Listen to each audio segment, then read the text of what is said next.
आज के current affair का सबसे पहला क्वेश्चन देखिए। हाल ही में प्रधानमंत्री नरेंद्र मोदी को किस देश के नागरिक सम्मान the grand cross of the order of honour से सम्मानित किया गया है?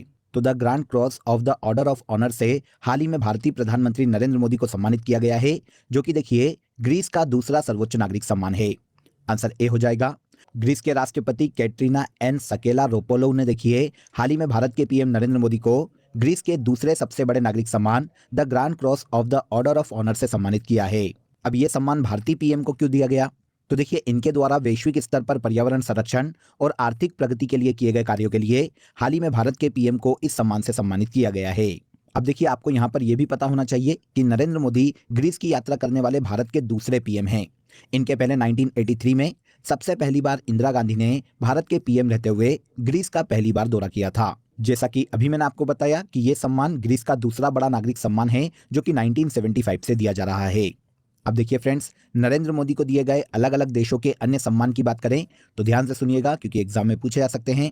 तो फ्रांस के द्वारा the grand cross of the legion of honour से सम्मानित किया गया है पीएम को। इजिप्ट ने ऑर्डर ऑफ द नाइल से पीएम को सम्मानित किया है। पपुआ न्यू गिनी ने companion of the order of Logohu से भारत के पीएम नरेंद्र मोदी को सम्मानित किया था। फिजी के द्वारा companion of the order of Fiji से सम्मानित किया जा चुका है। और रिपब्लिक ऑफ पलाऊ एबकल अवार्ड से पलाऊ ने भारतीय पीएम नरेंद्र मोदी को सम्मानित किया था। तो इन सभी को याद रखिएगा, सारे इंपॉर्टेंट है और मैंने आपको सारे ही यहाँ पर समझा दिए हैं। The grand cross of the order of honour Greece का दूसरा सर्वोच्च नागरिक सम्मान है, जो हाल ही में भारतीय पीएम नरेंद्र मोदी को दिया गया है। देखिए दोस्तों, अगर आपको मंथली करंट अफेयर्स की डिटेल पीडीएफ लेना है तो आप रूट एप्लीकेशन या क्रेजी जीके ट्रिक एप्लीकेशन से डाउनलोड कर सकते हैं। साथ ही आप वीडियो के कमेंट बॉक्स में भी लिंक दिया हुआ है, जहां से क्लिक करके आप ले सकते हैं। इन मंथली करंट अफेयर्स पीडीएफ में देखिए पूरे मंथ के जो सबसे ज्यादा एग्जाम रिलेवेंट क्वेश्चन होते हैं, उन क्वेश्चन को यहाँ पर डिटेल के साथ प्रोवाइड किया गया है, जो एग्जाम के लास्ट टाइम रिविजन में आपको बहुत हेल्प करता है। तो एक बार जरूर क्लिक करें। चलिए आगे बढ़ते हैं। सेकेंड क्वेश्चन देखिए, इंडिया स्मार्ट सिटी पुरस्कार 2022 में बेस्ट नेशनल स्मार्ट सिटी का अवार्ड किस शहर को प्रदान किया गया है? Very very important. हाल ही में देखिए इंडिया स्मार्ट सिटी पुरस्कार 2022 घोषित किए गए, जिसमें बेस्ट नेशनल स्मार्ट सिटी का जो अवार्ड है वो मध्य प्रदेश के इंदौर शहर को दिया गया है। आंसर डी हो जाएगा। देखिए फ्रेंड्स, केंद्र सरकार ने हाल ही में चौथे इंडिया स्मार्ट सिटी पुरस्कार 2022 की घोषणा की है, जिसमें 66 विजेताओं की हाल ही में सूची जारी की गई। ये सभी पुरस्कार 27 सितंबर को इंदौर में आयोजित स्मार्ट सिटी के नेशनल कॉन्फ्रेंस में प्रदान किए जाएंगे। अब जैसा कि अभी मैंने आपको बताया, स्मार्ट सिटी पुरस्कार 2022 में एमपी के इंदौर शहर को बेस्ट नेशनल स्मार्ट सिटी का अवार्ड दिया गया है। इसके बाद दूसरे स्थान पर इस कैटेगरी में गुजरात का सूरत शहर है और तीसरे स्थान पर यूपी का आगरा शहर इस लिस्ट में शामिल है। स्मार्ट सिटी मिशन को लागू करने के मामले में मध्य प्रदेश को सर्वश्रेष्ठ राज्य का पुरस्कार दिया गया है। सेकेंड स्थान पर बेस्ट स्टेट का अवार्ड तमिलनाडु को और तीसरे स्थान पर राजस्थान और यूपी को संयुक्त रूप से रखा गया है। वहीं स्मार्ट सिटी मिशन को लागू करने में अगर यूनियन टेरिटरी की बात करें तो चंडीगढ़ इस सूची में पहले स्थान पर है। अब देखिए इंडिया स्मार्ट सिटी पुरस्कार 2022 के अदर अवार्ड देखें तो ध्यान से सुनिएगा। इन्वायरमेंट कैटेगरी में फर्स्ट प्लेस का जो प्राइज है वो तमिलनाडु के कोयम्बटूर को दिया गया है। संस्कृति श्रेणी में पहले स्थान पर गुजरात का अहमदाबाद है।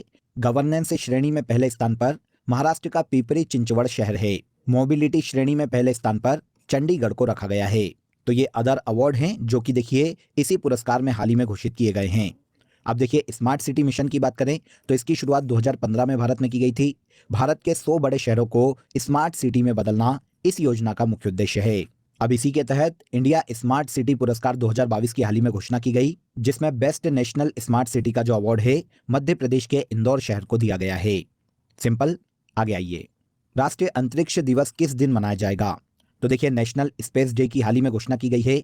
यह घोषित किया गया है कि इस डे को हर साल 23 अगस्त को मनाया जाएगा। अब उपलब्धि आप सभी को पता है कि किस उपलब्धि के कारण इस डे को नेशनल स्पेस डे घोषित किया गया है। तो हाल ही में भारत के चंद्रयान 3 मिशन ने देखिए 23 अगस्त को चंद्रमा के दक्षिणी ध्रुव पर एक सॉफ्ट लैंडिंग की है। इसी के उपलक्ष्य में भारत के पीएम नरेंद्र मोदी ने हर साल 23 अगस्त को नेशनल स्पेस डे के रूप में मनाए जाने की घोषणा की। देखिए इस दिवस को मनाए जाने के पीछे का मुख्य उद्देश्य देश का जो यूथ है उसे विज्ञान के प्रति और जागरूक करना और विज्ञान या साइंस के क्षेत्र में उसकी रुचि को बढ़ाना है। इसके अलावा देखिए फ्रेंड्स, चंद्रयान 3 मिशन का लैंडर विक्रम जिस स्थान पर चंद्रमा पर उतरा है फ्रेंड्स, उस पर्टिकुलर प्लेस को शिव शक्ति पॉइंट के नाम से जाना जाएगा।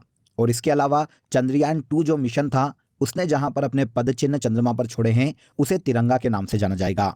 तो ये दो फैक्ट भी काफी इंपॉर्टेंट है चंद्रयान 3 और चंद्रयान 2 से, इन्हें भी याद रखिएगा। क्वेश्चन हमारा नेशनल स्पेस डे से है, तो ये हर साल 23 अगस्त को मनाए जाने की घोषणा की गई है। हाल ही में आईटी कंपनी इन्फोसिस ने किसे अपना ग्लोबल ब्रांड एम्बेसडर बनाया है? तो आईटी कंपनी इन्फोसिस ने हाल ही में देखिए राफेल नडाल को अपना ग्लोबल ब्रांड एम्बेसडर घोषित किया है। राफेल नडाल जो कि एक टेनिस प्लेयर है फ्रेंड्स, ये स्पेन के मशहूर टेनिस खिलाड़ी है, जिन्हें भारत की दिग्गज आईटी कंपनी इन्फोसिस ने अपना ग्लोबल ब्रांड एम्बेसडर नियुक्त किया है। इसके अलावा इन्फोसिस ब्रांड के साथ इन्फोसिस डिजिटल इनोवेशन के लिए भी इन्होंने 3 साल के लिए करार किया है। स्पेन के टेनिस खिलाड़ी राफेल नडाल ने 22 ग्रैंड स्लैम टूर्नामेंट अपने नाम किए हैं, जिनमें देखिए इन्होंने 14 बार फ्रेंच ओपन का खिताब जीता है। अब स्पेन के राफेल नडाल इन्फोसिस के ग्लोबल ब्रांड एम्बेसडर बनाए गए हैं।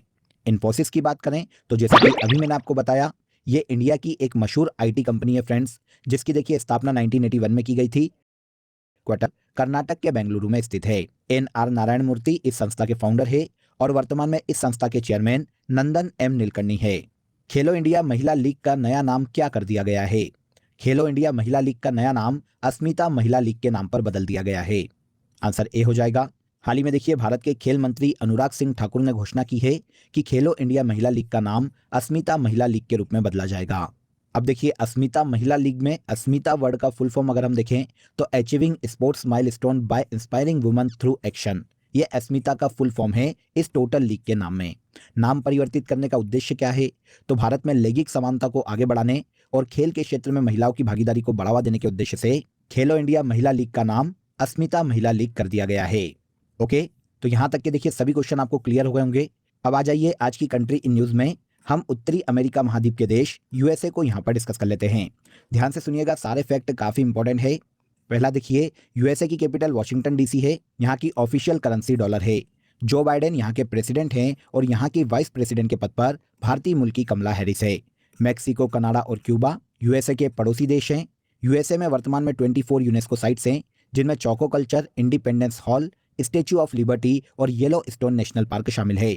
फ्लोरिडा जल संधि यूएसए और क्यूबा के मध्य में है और बेरिंग जल संधि यूएसए और रशिया के मध्य में स्थित है। माउंट डेनाली यूएसए का सबसे ऊंचा पर्वत या सबसे ऊंची चोटी है, जो कि अलास्का में स्थित है। अलास्का अमेरिका का ही अंग है। किलायू ज्वालामुखी अमेरिका के हवाई द्वीप पर स्थित है। मिशिगन, सुपीरियर, इरी, ओंटेरियो और हुरून यूएसए में स्थित झीलें हैं। नियाग्रा वाटरफॉल यूएसए में स्थित है। यहाँ के मूल निवासी रेड इंडियन के नाम से जाने जाते हैं। कोलंबस ने अमेरिका के ही समुद्री मार्ग की खोज की थी। यहाँ पर यह फैक्ट काफी इंपॉर्टेंट है कि वर्ल्ड बैंक और आईएमएफ का मुख्यालय यूएसए की कैपिटल वॉशिंगटन डीसी में स्थित है। तो सारे फैक्ट यहाँ पर मैंने आपको बता दिए हैं, जो कि यूएसए से एग्जाम में पूछे जा सकते हैं। अगला क्वेश्चन देखिए, drunk on love the life vision and songs of Kabir नामक पुस्तक किसके द्वारा लिखी गई है? तो ड्रंक ऑन लव नाम की पुस्तक विपुल रिखी के द्वारा हाल ही में लिखी गई है। इसका प्रकाशन देखिए हार्पर कॉलिंग्स इंडिया ने किया है और इसके राइटर विपुल रिखी है। किस पर आधारित है? तो इस पुस्तक में महान संत कबीर के वचनों और लोकप्रिय किंवदंती, मतलब उनसे संबंधित जो कविता और कहानियां हैं, उनके माध्यम से उनके जीवन को दर्शाया गया है। तो drunk on love the life vision and songs of Kabir नाम की पुस्तक विपुल रिखी के द्वारा हाल ही में लिखी गई है। देश का पहला हाइड्रोजन टेक्नोलॉजी प्लांट किस राज्य में स्थापित किया जाएगा? तो देश का पहला हाइड्रोजन टेक्नोलॉजी प्लांट भारत के झारखंड राज्य में स्थापित किया जाने वाला है। झारखंड राज्य के जमशेदपुर में इस प्लांट को लगाया जाएगा। इस प्लांट के निर्माण के लिए झारखंड सरकार और टाटा समूह के मध्य में हाल ही में समझौता हुआ है। इस प्लांट में हाइड्रोजन से चलने वाली भारी वाहनों के इंजन को बनाया जाएगा। हाइड्रोजन टेक्नोलॉजी प्लांट को लगाने का मुख्य उद्देश्य देखिए राज्य में ग्रीन एनर्जी को बढ़ावा देना है। हाइड्रोजन के बारे में आप सभी जानते हैं कि एक स्वच्छ ईंधन है और इसे भविष्य का ईंधन कहा जाता है, क्योंकि ये बिल्कुल भी कार्बन उत्सर्जन नहीं करता। भारत सरकार द्वारा 4 जनवरी 2023 को राष्ट्रीय हरित हाइड्रोजन मिशन को भी मंजूरी दी गई थी, जिसका लक्ष्य देखिए भारत को हरित हाइड्रोजन उत्पादन में, उपयोग में और निर्यात में वैश्विक केंद्र के रूप में बनाना है। यहाँ पर हमारा क्वेश्चन देश के पहले हाइड्रोजन टेक्नोलॉजी प्लांट से है, तो ये झारखंड राज्य के जमशेदपुर में स्थापित किया जाएगा। आगे आ जाते हैं, इनवॉइस प्रोत्साहन योजना मेरा बिल मेरा अधिकार कब शुरू की जाएगी? तो केंद्र सरकार के द्वारा देखिए इनवॉइस प्रोत्साहन योजना मेरा बिल मेरा अधिकार योजना को 1 सितंबर 2023 को शुरू किया जाने वाला है। आंसर भी हो जाएगा। योजना क्या है? तो देखिए वित्त मंत्रालय के द्वारा राज्य सरकार के सहयोग से ग्राहकों को अपने बिल लेने के लिए, बिल मांगने के चलन को बढ़ावा देने के लिए मेरा बिल मेरा अधिकार नाम से इनवॉइस प्रोत्साहन योजना की शुरुआत की गई है। मतलब अगर व्यक्ति मार्केट से कुछ भी परचेस करे तो उसका बिल, इनवॉइस अवश्य मांगे, ताकि किसी भी प्रकार की टैक्स चोरी को रोका जा सके, ब्लैक मनी को बढ़ने से देश में रोका जा सके। इस योजना का शुभारंभ 1 सितंबर 2023 को किया जाएगा। इसके बाद एक और इंपॉर्टेंट क्वेश्चन देखिए, विश्व जल सप्ताह 2023 कार्यक्रम का मेजबान देश कौन सा है? तो वर्ल्ड वाटर वीक 2023 का मेजबान देश स्वीडन है फ्रेंड्स। आंसर ए हो जाएगा। हाल ही में देखिए 20 अगस्त से 24 अगस्त 2023 तक वर्ल्ड वाटर वीक 2023 का आयोजन स्वीडन में किया गया है। 2023 में इस वीक की थीम की बात करें तो seeds of change, innovative solution for a water wise world. ये 2023 में वर्ल्ड वाटर वीक 2023 की थीम है। हर साल देखिए वर्ल्ड वाटर वीक मनाने का मुख्य उद्देश्य पूरे वर्ल्ड में लोगों के मध्य में पानी के महत्व के बारे में जागरूकता फैलाना है। साथ ही साथ पानी को बचाने के लिए लोगों को जागरूक करना इस डे को मनाए जाने का मुख्य उद्देश्य है। 2023 में वर्ल्ड वाटर वीक का मेजबान देश स्वीडन है। इसके बाद आज के करंट अफेयर का लास्ट क्वेश्चन देखिए, चर्चा में रही मुख्यमंत्री नाश्ता योजना किस राज्य से संबंधित है? तो मुख्यमंत्री नाश्ता योजना का संबंध भारत के तमिलनाडु राज्य से है। तमिलनाडु के सीएम के स्टालिन ने देखिए राज्य में मुख्यमंत्री नाश्ता योजना के विस्तार को हाल ही में मंजूरी दी है। योजना का मुख्य उद्देश्य राज्य में बच्चों को शिक्षा के साथ साथ पोषक आहार उपलब्ध करवाना है। इस योजना के द्वारा राज्य के लगभग 16 लाख बच्चों को निःशुल्क भोजन प्रदान किया जाएगा। देखिए इस योजना की शुरुआत 2022 में लास्ट ईयर की गई थी और योजना का जो पहला चरण था उसमें क्लास 1 से लेकर क्लास 5 तक 1.4 लाख सरकारी प्राथमिक स्कूली छात्रों को पोषण युक्त नाश्ता दिया गया था। अब योजना का विस्तार करते हुए तमिलनाडु के सभी सरकारी प्राथमिक स्कूलों में इस योजना को अब लागू किया गया है। तो मुख्यमंत्री नाश्ता योजना तमिलनाडु गवर्नमेंट के द्वारा शुरू की गई थी, जिसे अब विस्तार की मंजूरी दी गई है। ओके, तो यहाँ पर देखिए हमने 28 अगस्त 2023 के सभी करंट अफेयर्स को डिटेल में समझ लिया। अब आ जाइए आज की फैक्ट शीट में हम कुछ बुक्स और उनके ऑथर या राइटर को डिस्कस कर लेते हैं। ध्यान से सुनिएगा, काफी इंपॉर्टेंट है सारी बुक्स। टॉम अल्टर के द्वारा द लॉन्गेस्ट रेस नाम की पुस्तक लिखी गई थी। Somnath the many voice of history Romila Thapar की पुस्तक है। Ignited minds APJ Abdul Kalam के द्वारा लिखी गई है। मदर टेरेसा नवीन चावला की पुस्तक है। 10 द्वार से सोपान तक हरिवंश राय बच्चन के द्वारा लिखी गई है। आगे आइए, long walk to freedom Nelson Mandela की पुस्तक है। फर्स्ट पर्सन व्लादिमीर पुतिन के द्वारा लिखी गई है। Half a life V S Naipaul की बुक है। Daughter of the east Benazir Bhutto के द्वारा लिखी गई है। The brief history of time Stephen Hawkings के द्वारा लिखी गई पुस्तक है। सभी को याद रखिएगा, सारी बुक इंपॉर्टेंट है। अब आ जाइए, लास्ट डे के सेशन में जो करंट अफेयर हमने डिटेल में समझा था उसे हम एक बार यहाँ पर रिवाइज कर लेते हैं। 69th राष्ट्रीय फिल्म पुरस्कार में बेस्ट एक्टर का अवार्ड अल्लू अर्जुन को दिया गया है। मुख्यमंत्री सशक्त बहना उत्सव योजना उत्तराखंड गवर्नमेंट के द्वारा शुरू की गई है। चेस वर्ल्ड कप 2023 का खिताब मैक्सन कार्लसन ने अपने नाम किया है।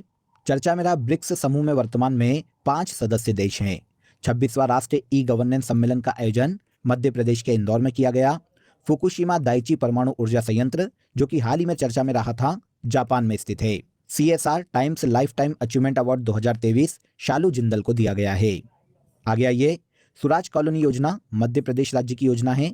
अटल आवासीय स्कूल का संबंध उत्तर प्रदेश राज्य से है। और लास्ट है, भारत का पहला carbon negative garrison college of military engineering Pune है। तो ये सभी ऐसे करंट अफेयर हैं फ्रेंड्स जिन्हें हमने लास्ट सेशन में काफी डिटेल में समझा था। अब आ जाइए, आज आपका क्वेश्चन ऑफ द डे है, किन 2 देशों की सीमा को विश्व की सबसे अशांत सीमा रेखा कहा जाता है? वेरी वेरी इंपॉर्टेंट क्वेश्चन, काफी इंपॉर्टेंट है। कमेंट में जरूर बताइएगा कि इसका आंसर क्या है। इसके अलावा दोस्तों